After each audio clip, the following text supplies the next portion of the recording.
Hi, and welcome to the Diablo Podcast. I am your host, Xanth, and that HC that you see down there, it's not hardcore, it's has COVID today. Uh, I'm going to struggle. Uh, I am joined today by my lovely co-host, Neinball, Well, hi. and I don't have the strength to do all of them today. I don't, but Everybody gets one. Nerdwards, Hello. Sorry you're sick, buddy. it's going to be okay. This conversation is going to get me through. And we are, of course, brought to you by PureDiablo.com, your home for an ever-growing Diablo community, an expansive wiki, and of course, this podcast. Um, so, gentlemen, I did not bring you here to just talk about my recent diagnoses. Um, we were talking before this. We have a lot of Diablo that has happened since we last chatted. In fact, we were talking just briefly before we got the information about the battle pass and seasons and all that kind of stuff. Then we had a server slam, and now we're in 2 weeks to go until we're playing the game. And I assume most people who would tune into this will be playing the game because chances are, if you're amped up to be listening to this little popular Diablo community podcast, you probably bought the Ultimate Edition and will be playing 4 days early. How psyched are you guys? Super psyched. Like we were just talking about 2 weeks away, right? 2 weeks from when we're recording right now, we will be playing the game. Finally, I will finally get to digest all of the story. Yeah, I am very, very ready. And they're still, even though the live streams have ended prior to launch, I know they're going to kick that back up once we get through launch. They're still continuing to put out content. The social media is pretty active. I know we're gonna go into it a little bit, but the lore videos they've dropped are awesome. Yeah, it's been really cool, and yeah, it's getting me hyped, super hyped. Yeah, excited doesn't even begin to describe it. It's that once in a decade experience of getting a brand new Diablo launch. This is it. This is what we're gonna be playing. For the next like 10, 11 years or more. Who knows, depending upon the level of success that the game is, and being a live service and all that. Yeah, ready for it. I need it. Gotta go through. Actually, just like Nerdwards was saying, want to see the story unfold. Want to see where we're at. How's that showdown with Lilith and Anarius play out. All that stuff. It's gonna be good. I think you brought it up like that once in a decade thing. I can recall back to Diablo 3's release. One, feeling very excited, but there was a lot of unknown around it, so that when like you got to the end, there was a little bit of disappointment. Um, with items and with like difficulty scaling. And I feel like we've had more hands-on along the way that I feel better about what we're going to be seeing in 2 weeks and almost like more excited because of that, because I know it's a better like base to start with. It doesn't mean that there won't be issues, and we've talked about that before. There's got to be something, but it just feels like we're going to jump into one of the better launched Diablo titles with more to grow on. Well, the testing has been a much more elaborate, right? We've had a lot more time, right? I mean, even just like Nine, you had the chance to play the press beta, which is awesome. But for us, we had the two beta weekends, and then we had the server slam weekend. So, yeah, we put if you've had time during those weekends, I know we didn't all have time last weekend as much, but if you put time into it, right, we've had quite a bit of time in the game to really test it out and really see what the different builds and classes feel like, and they've already made adjustments and stuff too. So yeah, it's definitely a lot more elaborate than what we got with Diablo 3 for as far as testing, right? Of course. Yeah. And then of course there was like we know that there was like the in-game beta that took place prior to that. So some people have been out there and got to actually like play the game, explore the classes, get to the end game and explore that content, which is something that Diablo 3 didn't have. Just they did some of that testing and like Reaper. but not in the base game. So there's definitely a lot more testing that's gone into this one to kind of like flesh out some of those systems. Right, spot on. I mean, having an end game beta that existed back in September, October, somewhere in there, uh, does give more confidence that one, they know what the end game is, and then two, that they've tested it, right? Like, not only do we know that it exists, we've ran it through a few things to make sure that it works. So, uh, I'm pretty stoked. Pretty stoked. Now, there was a lot of discussion around the battle pass and a lot of misinformation that came up after that most recent developer chat. First and foremost, I will say Joe Piapora um, just exudes passion, and I mentioned it on Twitter too. That like I would ask him to help me move a couch. He seems like a nice guy, and maybe I'm misreading him. I don't know, but like it is exciting when the people who are making the game are just as excited to talk about it as we are to play it. Um, so good, put him in front as often as you can because he definitely exudes that. But there was some misinformation out there, people kind of bagging on Diablo for having a battle pass and talking about a battle pass during a developer stream that was all about the battle pass. They had to talk about it eventually. You can't be upset that they haven't talked about it and then be upset that they did talk about it. Had you seen It, any of that furor?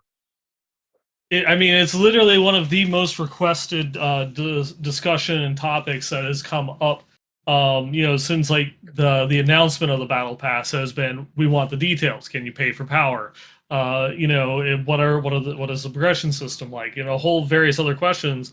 It's just every other developer stream, every other developer blog, all those interactions. People are always going through posting questions about battle pass. You look at the Diablo subreddit, D4 subreddit, Diablo 4, all the various discords and such, people are always asking, what do we know about the battle pass? And so the developers finally went through and said, well, this is the developer stream. We're going to give you all the details that we can about the battle pass, go into it in depth, and cover all the ins and outs of the system.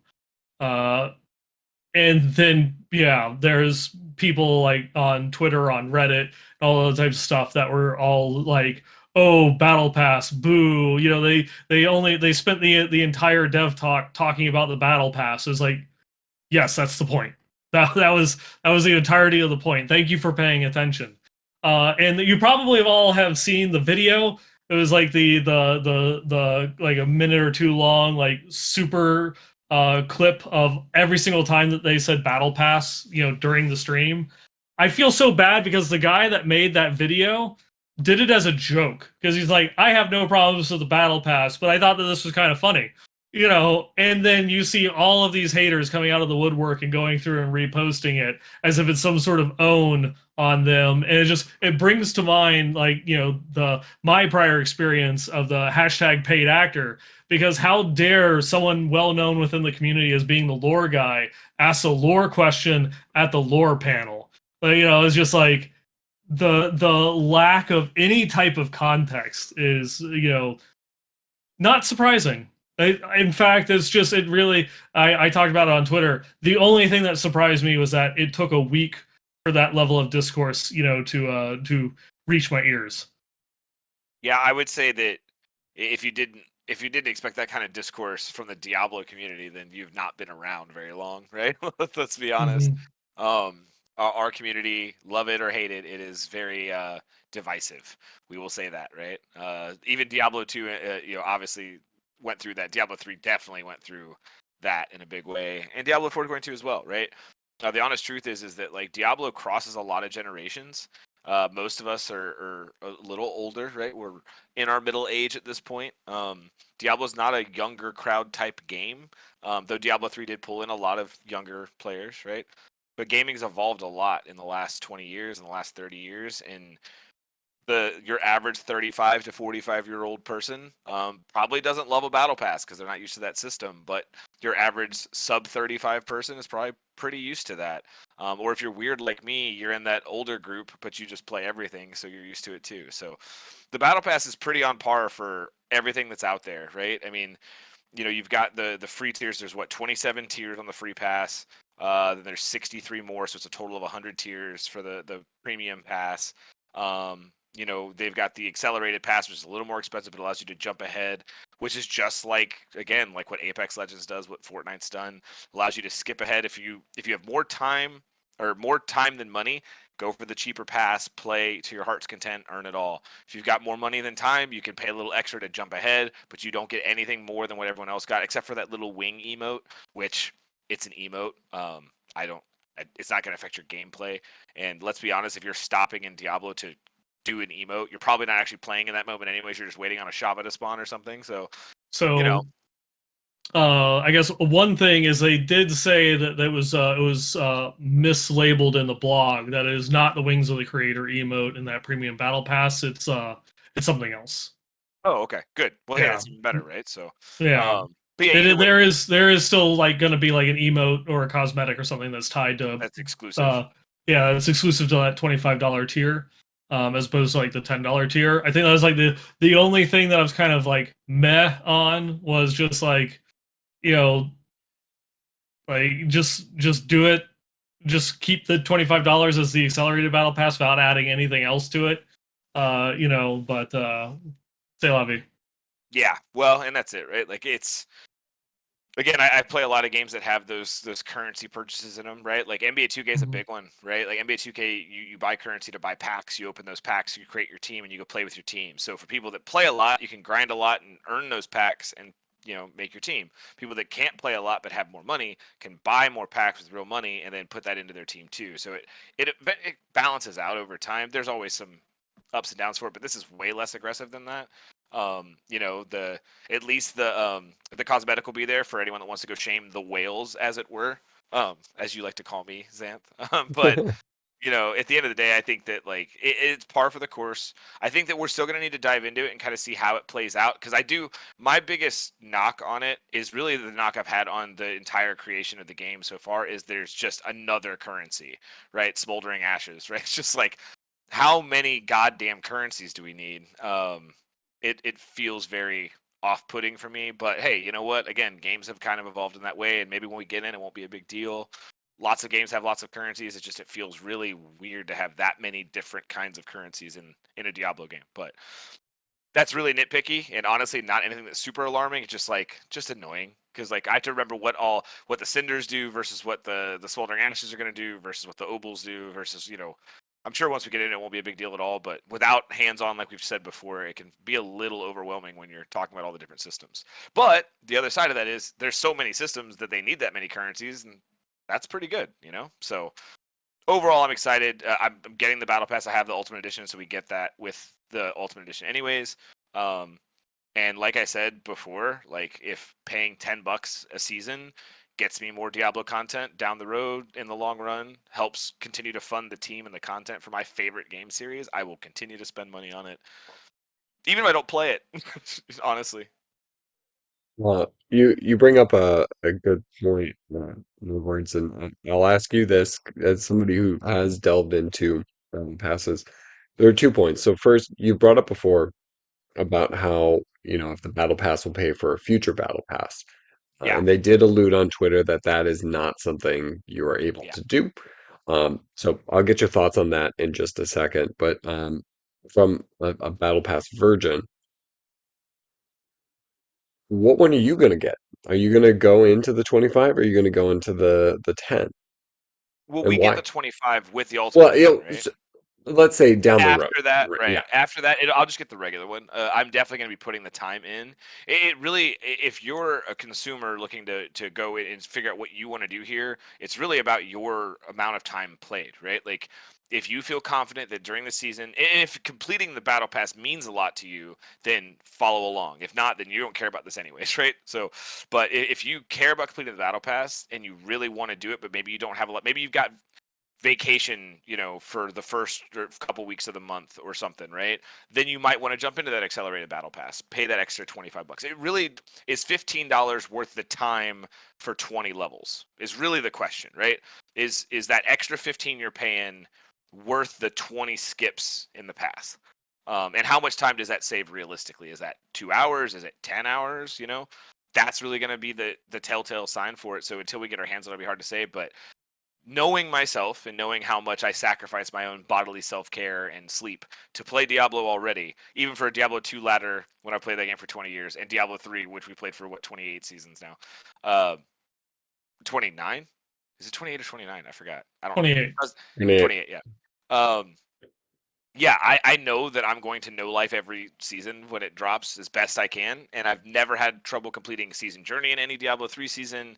Hell, I play Apex very sporadically, and I finish the Battle Pass for that every season too, and there's 110 levels in that, and it's a lot more difficult to achieve. So I'll probably go for the cheaper version and grind it out, but it also depends on what that cosmetic is. If that cosmetic is super, super cool, I'm really hoping it's not because I don't want to be compelled to that.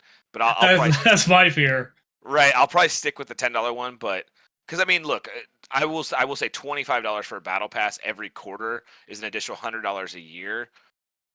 Which in the grand scheme of things isn't that bad.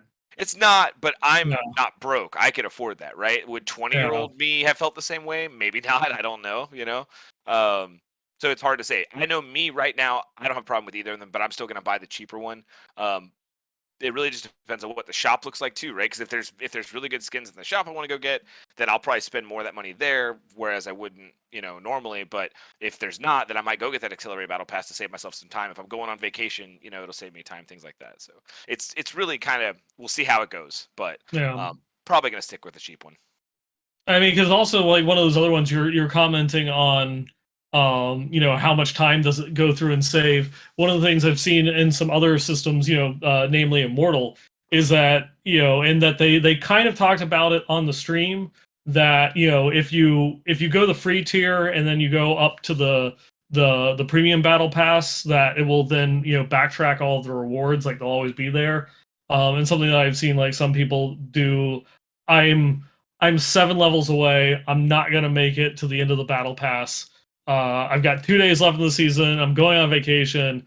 I'm just gonna buy the premium. I'm gonna get like the highest tier, and so I'll just get the skips to finish it. So that one is kind of like always there. It's kind of like a safety catch measure if you're not gonna do it. But like you said, it's 3 months is a really long time in order to go through and get it. And I believe we talked about it on a previous episode. It's like 80 hours ish to complete, over the course, of 90 days. It's less than an hour a day in order to play.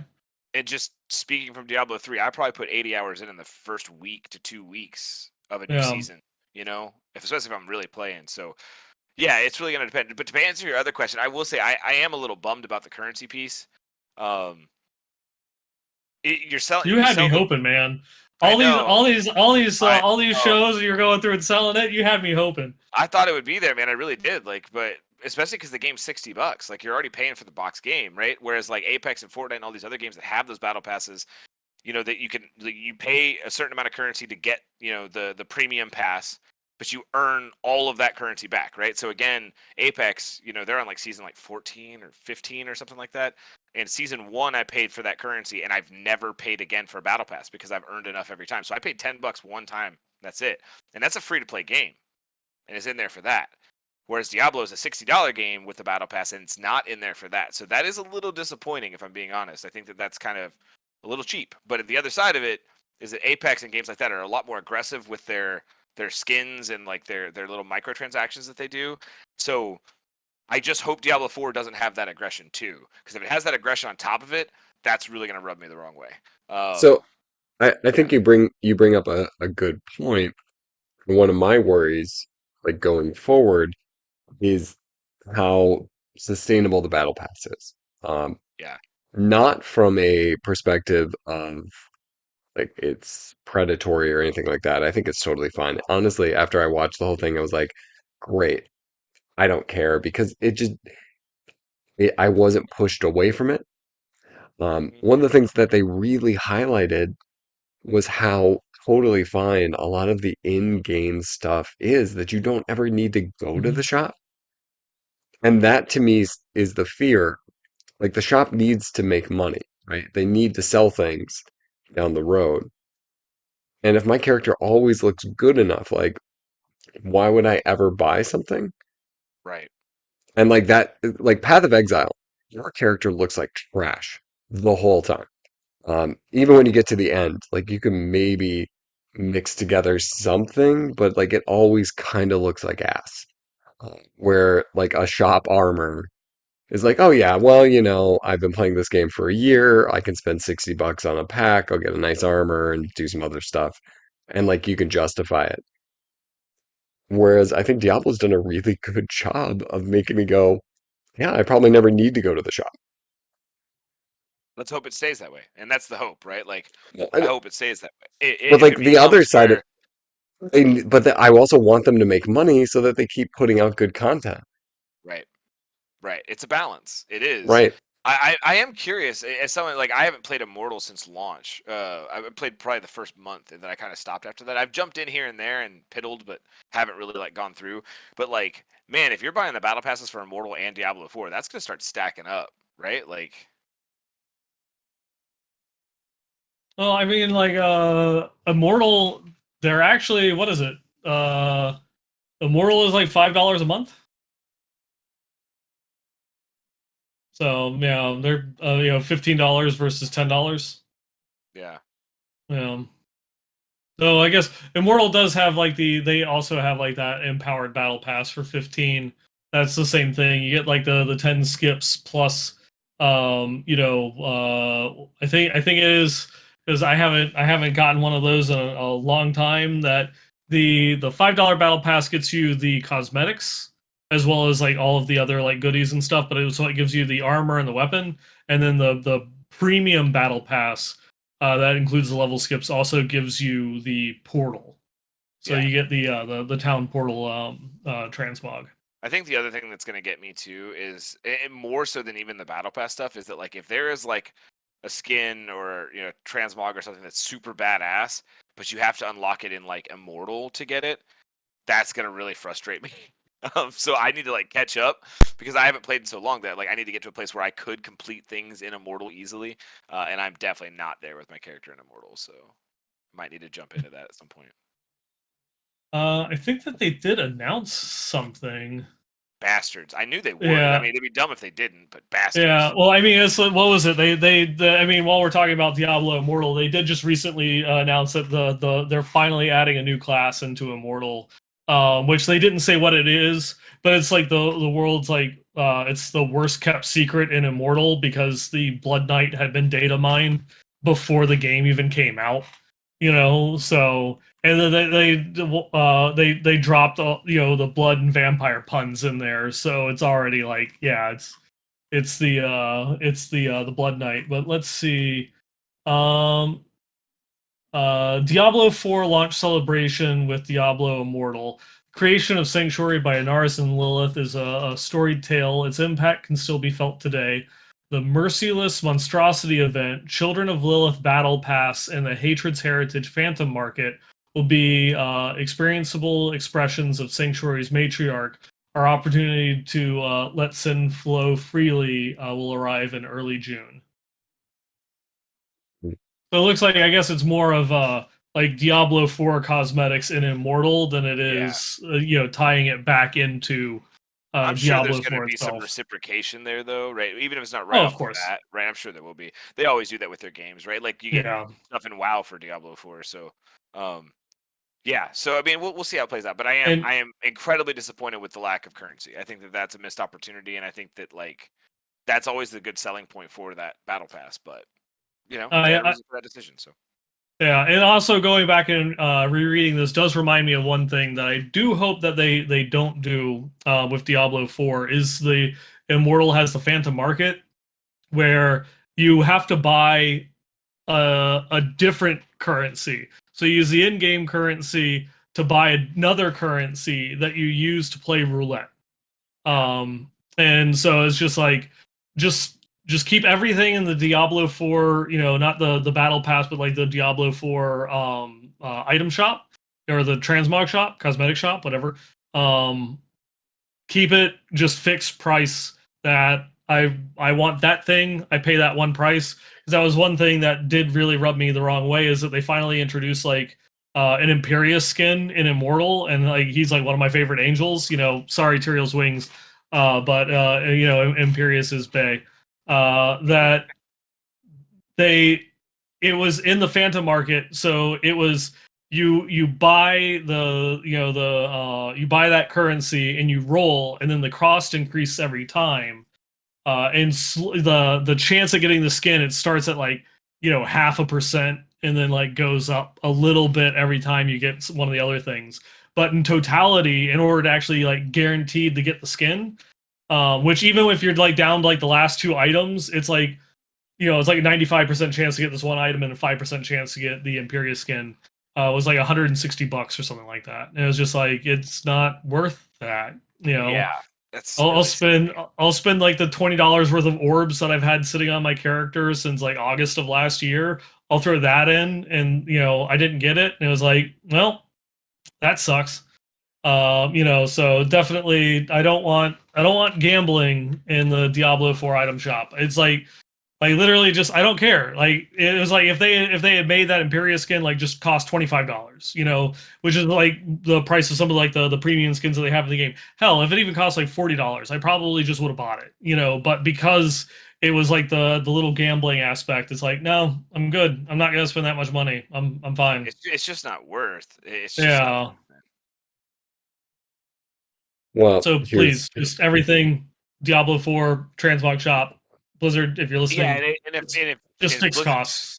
yeah, if we're paying real money for anything on the shop and it's a chance at something, that's going to be infuriating. Like that's some bullshit. That's definitely some mobile game bullshit. So well, hopefully, there's and look, we have not heard that's going to be in Diablo 4 at all. So I I think we're I I safe. But I believe, and somebody can go back and check, but I believe Pez has stated stuff like loot boxes will not be present on the Diablo 4 shop. Um, that is something that, again, Path of Exile has. It is probably the worst thing that they have on their shop. They've had a few things that were a little questionable, but the mystery boxes, it, I'm not a huge fan of. yeah, They do obviously they take those sets and they cycle them back into that you could just buy them wholesale later on, but they're heavily marketed as being like a deal. Like for $3 you can get this awesome armor that would normally be 30 or whatever it might be. So if Diablo doesn't have those, that is a good thing. Um, and going back to that price point, I'm fine with $40 over the course of a year, even if I'm not really utilizing the battle pass. Um, like if it comes with just a sweet class agnostic cosmetic, awesome. It's just one more thing I can add to my repertoire down the road. I For Path of Exile, I've done the exact same thing of like, oh, that's kind of cool. It'd be nice to have. I'll give them money because I like the game, right? Totally fine with doing that. And I do get where some people are like, well, I'm already paying a box price. Why am I paying an additional? You don't have to. You don't have to buy a battle pass. Everything else is off. Like you can just go the free route and just enjoy the game, right? Yep. I think It's I just think there for transmogs. right. I think they've put themselves in a decent spot that you're hardcore, never going to buy anything. People can be like, well, I'm not hurt by not doing it. And those who want to spend a little bit more to have a different look or for a faster battle pass experience, they can go that route too. And I think that's again totally fine. Like I was not dissuaded from purchasing Diablo 4 at all, which might surprise you on this Diablo podcast. go figure. Crazy. Who would have thought? Um, well, we got more to talk about. Do you guys want to hit a waypoint quick? Sure. Sure. We haven't done this in a while. All right, head to town, fill up on potions, which I definitely need. Um, seriously, for those of you guys listening, before I had messaged everybody about setting up this podcast. Um, And then, 2 hours before, I took a test and found out I was COVID positive. It doesn't affect us because we're doing it digitally, but it is what it is. So this Waypoint, I want to give a shout out to Jen over at Window Central Gaming. Um, wrote up this amazing lore article, which I'm sure you had to have read, Neinball. Um, like 7,000 words. But then she did something that was far too kind. Um, when you get to the end of the article, she goes, if you really like this, you should check out these other people that are doing things. And so she's like, content creators. She puts like Riker. And then she's like, podcasts. She puts us. So like Riker was doing really well. And then just our tiny, that's far too kind to put us even in the conversation. Thank you for doing that. And thank you for listening, obviously. And you're welcome on here anytime, by the way. Uh, So Absolutely, take it'd be fun. That'd be yeah, awesome. take that invite. Take it. And we'll chat. We'll chat. Okay. Fill up on potions, scrolls. Let's head back to the conversation. Um, so it's not all just horsies and transmogs. There's going to be a zombie season. Oh my god. Looking forward to it. I can't wait until the 100% confirmed by Joe zombie season 1 goes through and hits. Did you say season one? It sounded like it. Because Sounded that's what like I it. heard. If I did, it was unintended, but I'll roll with it. So zombie season one, like that. That has a ring to it. Makes sense. Um, so there were a couple things when it comes to seasons. Let's deal with the big one first. No leaderboards. So we're not going to see For the first, leaderboards, for at least the first two, not forever. right? Right. Yeah. But that also, I'm not going to say that this will happen. Well, we've been promising some Diablo games that didn't come to be either. Now, leaderboards, I think, are too connected to the culture of the game to not be present. But Mhm. it does. I'm not going to be crushing leaderboards. Um, but we know people who are, right? And it is kind of fun to watch. It's kind of fun to like, holy crap! Like, how did that? It, to use it as a pace for your own progression. As Yep. opposed to just like looking at your friends list and being like, when did they sleep? When did that happen? So it is, I'm a little disappointed. It's not, again, not going to change everything for me, but I totally get not having it for the beginning. But like season one is kind of a bummer. Yeah. Hey, actually, I'm kind of happy about it because it makes me less compelled to play season one. I was nervous about my PTO. Remember last podcast? But the announcement of that, it's like, okay, so the new season will be a fresh economy, which is usually the benefit, but we don't even know what that looks like, right? In Diablo 3, if there was no leaderboard, probably wouldn't have cared about seasons either at the time, right? Because I'm not one who like actively competes on the leaderboard for the entire season, but the first couple weeks, I like to see what I can do and check out my friends list and, you know, just try to compete a little bit. It feels nice to be able to say you're in the top 100 or top 50. I'm not going to be a top 1 or 2, but that's always fun. But it really depends on what the leaderboard, like, again, we talked about this last time, what that even means, right? Like, what is the leaderboard? Is it first to 100 or is it something else entirely? Um, so yeah, I think I'll probably dabble and play, but that also depends on what the economy looks like, right? Like if there is a heavy trade market, I don't foresee there being. I know that there's stuff we can trade, but that's the benefit of Diablo 2 is like a fresh economy, right? Your runes and everything you've got just kind of gets reset, so you really start from scratch and building up. And that first Jaw rune that drops on servers is going for a crazy amount, like on for trades and whatever else. So I don't know.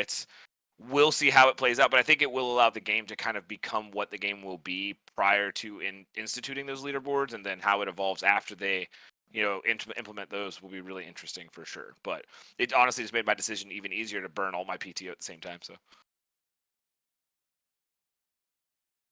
Yeah, no, I mean, it's one of those ones where I'm very similar. I never really compete on the leaderboards. I know I whether it's skill or time is I'm never gonna be able to play at that particular level.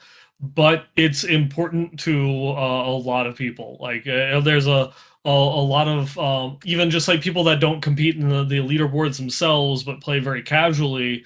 The leaderboards mean a lot to them because of, oh, what's the best build? How do I do this? How do I do that? Because there's a lot of people that don't know what max roll is, don't know what icy veins or wowhead are, and they literally just get their build information by looking at the in-game leaderboard. It's like, oh, that's what people are playing. Sometimes that's not, sometimes, and we all know that there's like in Diablo 3, there's builds that do not work with easy content. It only works at that level that you're playing at with 5,000 paragons or something like that. But Diablo 4 is shaping up to be something very different from that.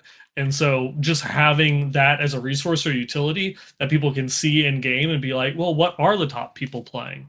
That I can try and emulate and such. So that will be just a great tool. Also, if it's something like something more akin to Diablo 2, where it's a race, it's not just the ever escalating, whoever clears like the highest GR, that is whoever gets to this point first, kind of like the conquests.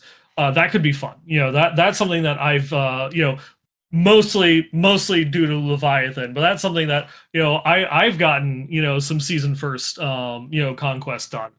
And so those things are cool and fun to like try and shoot for. So here's hoping. I think it was during like that social stream that they did last night that Rod was going through and saying that if he was a betting man, that he would say probably look towards like season 3 for the leaderboards. So that's obviously a lot could change in the next 6 to 9 months, and so that's not set in stone. Well, and again, I think again to remember, like with Diablo 2 and Diablo 3, seasons and ladders came much later than that after launch. Much later, right? Like they had leaderboards, right? But it's in some cases a couple years before they really got that implemented into the game. The fact that we have the season cadence that's going to drop, right? We'll be able to try that fresh economy and that restart. And then kind of see, okay, here's where we're going to put the leaderboard. Here's what the leaderboard, mechanics are going to be, whatever it is. I think that'll be interesting. It'll be cool. And it's, again, I think more than anything, the transparency of the team is great. They've done a good job at tempering expectations. And yeah, I mean, like this game for the first time in all Diablo games has been designed with that live service in mind. And it continues to show through their communication. And that's awesome.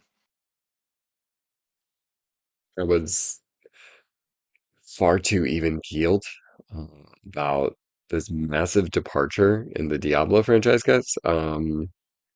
What? Okay, I mean, I guess we just won't get the pitchforks.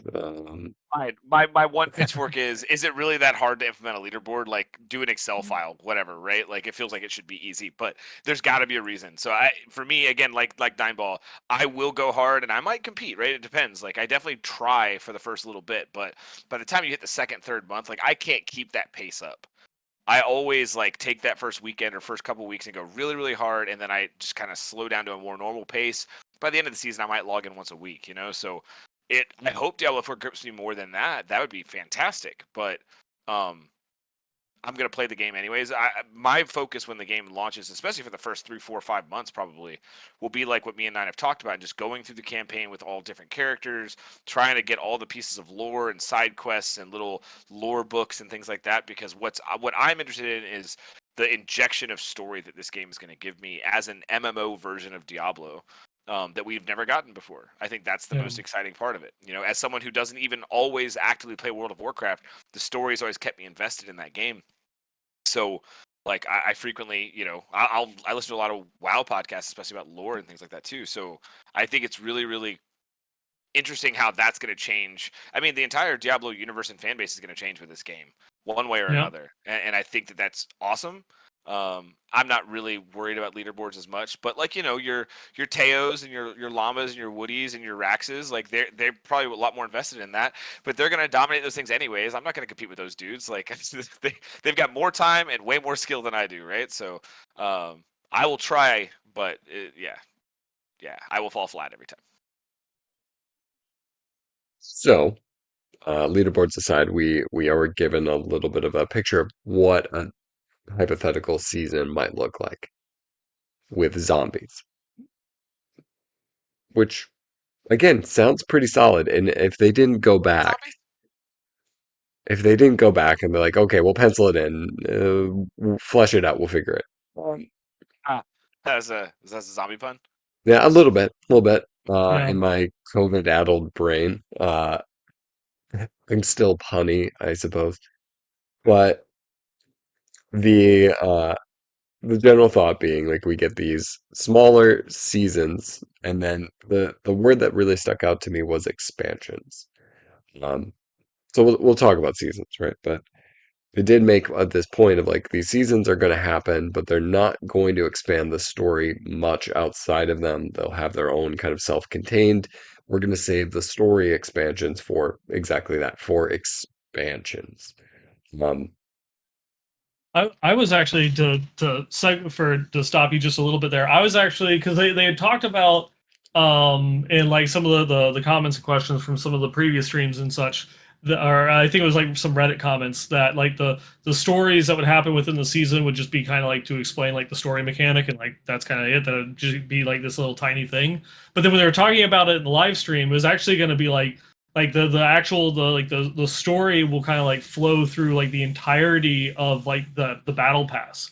So it's not even just like it, obviously it'll probably still be like a little tiny thing, but they did talk about introducing like new characters and things like that that are going to be taking a part in the season and like introducing that into the game. So even though it's still not going to be like huge, like expansion level type stuff, it ended up being more than I was expecting, just from inferring what they were talking about.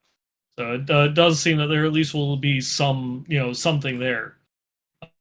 It's not just going to be like a little like 5-minute quest line that here's the season, the zombies are coming. That it's like, oh no, now you got to go and hunt the zombies and like wear their flesh so that way you can integrate into zombie society and then find the zombie CEO and stuff like that. I was trying to think back to it. Does anybody remember what Diablo 3 Season 1 was? It there wasn't really a theme for it. It just kind of Yeah, yeah, there wasn't really a theme. I want to say what the first like I remember Diablo. when I was playing, it was Archon Wizard, but beyond that, Yeah, I want to say that there weren't themes in Diablo until like closer to like season like 18 or something like yeah, that. it was a while. And like the first ones was just like double treasure goblins. Yeah, Hey, right. Double bounty caches, right? Yeah, yeah. yep. So as long as it's just not that, that sounds like a total win. Um, That's Season because treasure Journey, goblins in the Silver Slam were trash. That's a whole different thing. Season Journey started in Season 4 for Diablo 3. Um, so a Yeah, but couple that wasn't a seasons. theme though. No, but I'm saying like even just that season's journey didn't exist. Um, Yeah, it was just a fresh restart. So uh, I a lot of what they were talking about when they were talking about seasons reminded me a lot of Path of Exile. Let's have a newer mechanic that gets added in, whatever that might be. If it is zombies, um, like one Path of Exile league, it was a tower defense system. Um, you would go into an area and there you'd have to set up a tower defense. It was actually pretty fun. I do like tower defense. Yes. Okay, I'm good. So there was that. Uh, this strikes me as something like that. And that's fun because they then can use seasons as a way to experiment, to make the game better. And if it works, integrate it. If it doesn't, completely forget about it. Like this like the most recent Path of Exile season. I'm not a huge fan. It probably won't get integrated. Great. Let's try something new next time. Um, totally fine with that. Now, I want them to take like big risks right away in the first couple seasons? No, get your footing before you start integrating a tower defense or a roguelike in the middle of it or something like that. But that's exciting for the future of the game for it to kind of keep moving forward and trying new things in a format that lends itself to it. And like we look at the most recent Diablo 3 season and how well received that was. That was the one that took like the biggest risk, Yeah, right? okay, but we've said that a couple times, and while I agree, the problem is that Diablo 3 season was like, fuck it, it's over now. Let's just do everything that everyone's ever wanted, right? A lot of that stuff should have been done a long time ago and should have been done for quality of life changes that were permanently added. The tree is awesome and it's really cool. I love the whole, I forget what it's even called now, but that whole Altar. altar, yeah, the altar. It was awesome. It was super fun. And it even changed the way you leveled because like you're focused on like trying to complete your altar before you did certain milestones in, the actual season. But giving them credit for that is bullshit because that was literally like, hey, here's just the bucket list of all the shit that everyone on Diablo 3 wants. We're just going to check all those boxes for the last season because here we go. Yeah, but like, isn't that what we want in a season of like, hey, these are things Yeah, that you've been wanting. Let's toss them 7 in and see years if they ago, work. sure, 7 years ago. Yeah, But but 2 months before Diablo, or 3 months before Diablo 4 launches, I mean, we I'm not take going to give them what credit we for can that, get. Xanth. Sorry. I'm not going to do I it. mean, I'm not going to do it. yeah. I'll say that it's like the people that are still working on the Diablo 3 is a very very small team. So things of Yeah. this nature, especially like was just some like I know that I have more context with understanding how Diablo 3 works than most. Like the Diablo 3 engine is like held together with duct tape. It's like it's thoughts and prayers incarnate. So so it's like one of those ones where it's like you look at the changes that they made to the game with the altar in season 28, and it is like it's just like that. That's an enormous undertaking that the devs for D3 did in order to make not just like a handful of one-offs of those changes, but all of it at the same time was like a massive undertaking that they probably have been working on for a very long time. So I will at least give them credit on that one. That it is a great send off, even though there are 2 more seasons. Because they confirmed that Diablo 3 is going to be supported up till season 30, and then seasonal content will start like repeating. But I hope that the altar is just permanent. And on top of any of the other like seasonal bonuses that we get. Hope so as well. Um, okay. So there's a couple things left to chat about. Any last thoughts around Battle Pass and seasons? I think we covered it. I mean, like I said, it's hard to. I mean, we could speculate all day. We're gonna have the game in 2 weeks. We're gonna have the season in a month and a half, 2 months, somewhere around there. Because they also confirmed that timeline Mid that you had mentioned. mid to Yeah, late July. Yeah, so that does seem like it was legitimate from the leak. Still feels early to me, but hey, there's no leaderboard, so again, less compelled to dive in and go hard for that. So, um, yeah, I'm just honestly ready to get my hands on it because I guarantee you we will feel differently 2 weeks into this season than we do right now. We don't have enough context or information yet. But I don't think it's a big deal either way. Awesome. Okay, so this is where I need you guys' help. I was a little busy this weekend. Um, I did not. I feel bad. I feel bad even saying it. I didn't play Diablo 4. I didn't.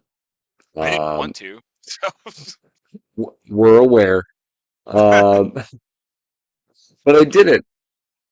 Well, okay, so that's actually a lie. I did install it, and I got a druid out of the cave, and then I had to go do other stuff. Because nice. so Friday night, I left town to go prep for this race. Saturday, I was running the race, and it took 11 hours. So when I got home, I was done, and I wasn't going to do anything. I put my butt in ice, and that was it. An ice bath. I didn't just ice my ass. I iced everything. I wasn't running specifically ass based. It was I used all the legs. Okay. And then Sunday was Mother's Day. And I can't like tell my wife, like, hey, you just spent an entire day roaming around the forest while I ran. How would you like if I just played video games all day? Like that doesn't translate well. Sure. So like by the time I actually had time to play it, it had ended in that like weird Sunday afternoon, and I couldn't. Um, so this is where I lean on you, gentlemen. First, you can brag about your Shava kills and your fancy pony horns all day. I'm okay with it. But what I really want to know is how did it feel from comparison? Um, like how did the overall gameplay feel? Because I was able to watch on Twitter and I heard there were problems with Necromancer minions, but that was it. I don't know. Like, did it feel better? Did it feel the same? It's still 1 to 25 or 1 to 20 that I do know. So there's a lot of unknown. But how was the Surface Line? It was good. It was smooth. Like, what was it? I didn't get on. I had to work on Friday, so I was late getting on. But it was like prime time. It was still before like the end of day, like in Pacific, but Central Eastern time. It was 7 o'clock like Eastern when I got on and started playing, and I had no queue. I just created a character, logged in, no queues, no crashes, no nothing. I had some problems with OBS, but I don't know if that was Diablo or my computer related or anything like that. But like literally, like just like flawless stability the entire time. Yeah, Necro minions were terrible. I had a limited play experience. So they did patch like the Necro minions like late Saturday evening, early Sunday morning, something like that. But I didn't get a chance to play to see how they were because the state that they were in, you had like the 45% increased health on the skeletons. With I think like I had like another like 17% minion health on like my item affixes. It did not make a difference. They died in 2 hits to regular mobs. Using them on bosses was impossible, and so I just sacrificed everything. But it seems that they kind of like fixed some of the issues from some of the reports of people that played on Sunday. That they kind of that the whatever it is that they hot fixed made them feel a lot better. They weren't like permanent. You still had to like resummon them occasionally, but they didn't just die to stiff breeze. And other than that, I mean, the game felt fun. It was very fluid. The gameplay was solid, just like what the previous betas were, barring like the server issues. So it didn't have any of that rubber banding. Combat continued to feel good. You did really feel the power difference from missing those 5 levels. I'm not just talking about like Ashava being 5 levels higher, but it was just not having access to just like those couple extra skill points to unlock like the ultimate tier of skills and such. It did make you play the game differently, and then of course just seeing what the challenges might be like with having a Shava, being that +5 levels was engaging. I really enjoyed it. I liked it. I did not do the legendary farm in Dagon, I think it was. There was someone figured out that was the best way to like farm legendaries and such. But I did complete core Dagon just to have the challenge because that was even harder than Ashava because it was level 30. And going around and killing a whole bunch of level 30 stuff at level 20 with a couple of friends was actually was extremely challenging and a lot of fun. And that boss fight was like 20 plus tries. But hey, it was and really enjoyed it. I feel the exact opposite. So the game felt amazing. I do agree with that. Like the optimization of the game felt really good. I mean, Diablo 4 felt great in the open beta as well too, but it felt just a notch or two better in this one. There were less little lag spikes. You're right. There was no queue. I didn't have any disconnects, any errors, anything like that. Going into town and out of town, like there was that, like there's pieces like different spots in the world map where you get kind of lagged up or things like that could happen, and I had no issues with that whatsoever. The game even felt like it looked a little better. That might just be like confirmation bias of some kind, but I'm not sure. They It did felt, change the font. oh yeah, that's right, which was noticeable actually. It did look a lot better. I did enjoy it a lot better. But yeah, overall the game felt amazing. But I mean, the whole point of doing this was to do the one thing in the game that I have zero desire to do, right? So I didn't anticipate having a good time, and I in fact like was almost doing it out of spite anyway. So I don't know if I was in the right mindset going into this. One, I fucking hated fighting a Shava to begin with, but now you're gonna make me 5 levels lower and lower drop chances, so less gear, so it's gonna be even harder, and I have to rely on all these fucking idiots around me to get it done. That's why I hate the world boss mechanic in general, right? That's not a Diablo game to me. I get that people like that, and that's awesome, but to me, I did not like it. I hated it. I thought it was really annoying, and I get the idea of the challenge of like, hey, doing it at level 20 versus level 25. That's fine, whatever. I got it down, and I did it on World Tier 2. It took me 2 tries. I got it on the second try. The first try was awful because I had a level 12 and a level 11 just trolling us. And the people that weren't level 12 and level 11 were just spam dying because apparently they didn't play the beta at all, which again is my frustration with it. Like, I want to be able to be self-sufficient, but those events you can't be. You have to have a group of people, and yeah, I hated it. I hated every second of that. And then I will say too that like the drops obviously were a lot more in line with what the launch is going to be like, right? I intentionally, like when I played it, I was like, okay, I am not going to farm anything. In the open betas, I farmed a lot. I leveled every character. I leveled 4 sorceresses, I think 5 total, because I did a hardcore one as well too. And like I picked a sorceress and I just like grinded and grinded and grinded and like tried to maximize and min-max loot as best I could and all that stuff. This time I literally finished the story, ran another dungeon and a half to hit 20. I dinged 20. I town portaled. I ran over to Ashava and I logged out. So I had no legendaries. I still had a couple blue pieces. I had yellow pieces on. I had my build set up. Like I ran a build to level, and then I set up a build for the boss specifically, like where I was running Hydra and different things to try to help with that. And I logged out, and I signed in Saturday morning, and took all 15 minutes to fucking fail it, which is just the worst feeling. I'll never have that 15 minutes back. And then, then I did it again at noon or whatever it was, and I got it that time, which was good. But like with like 45 seconds to spare, but I need to be clear. While I'm not saying that it's bad design by any means, that is not the game experience that I am looking for in Diablo. I hate it. I think it's awful. And I don't think it belongs in a Diablo game. But that's me. That's me. I hate again with all the other game types. Like I hate world bosses in World of Warcraft. I hate raids in World of Warcraft. I hate boss mechanics that no matter what your gear looks like can one shot you regardless. I like being able to gear my character to be able to survive anything, right? I loved running energy shield sorceresses in Diablo 2, especially with the changes, recently with the new patches and stuff. But back in the day, even I loved running energy shield sorceresses. I loved like the critical mass source in Diablo 3, being able to freeze everything, and just like I love that power. Like power to me isn't just damage. Power is survivability. It is feeling like I can't die.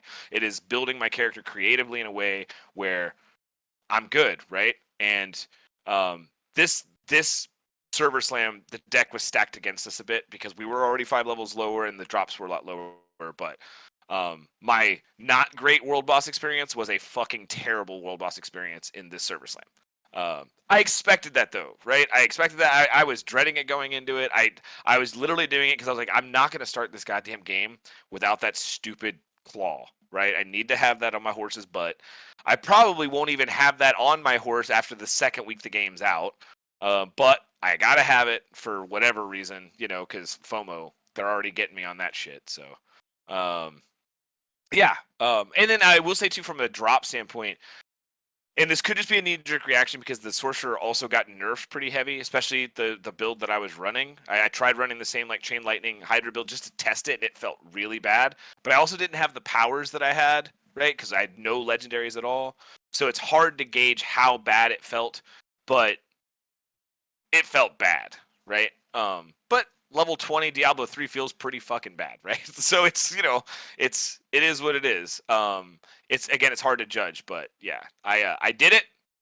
It is conquered, and now I can just play the actual game and hopefully not worry about a Shaba for quite some time, or any other world boss for that matter, because that is not my intended goal. Well, season 1, the season of zombies ends with a gigantic world boss zombie. So Yeah. You Well, know. and by the way, I don't have a problem with world bosses. I have a problem with world bosses that have 3 or 4 one-shot mechanics. That's the problem. I don't like the Dark Souls. Like, oh, I died doing this. Now I have to like learn every single time and dodge that every single time. I've never liked that gameplay. But I also know that I'm in the minority there. Most people do. That's just me.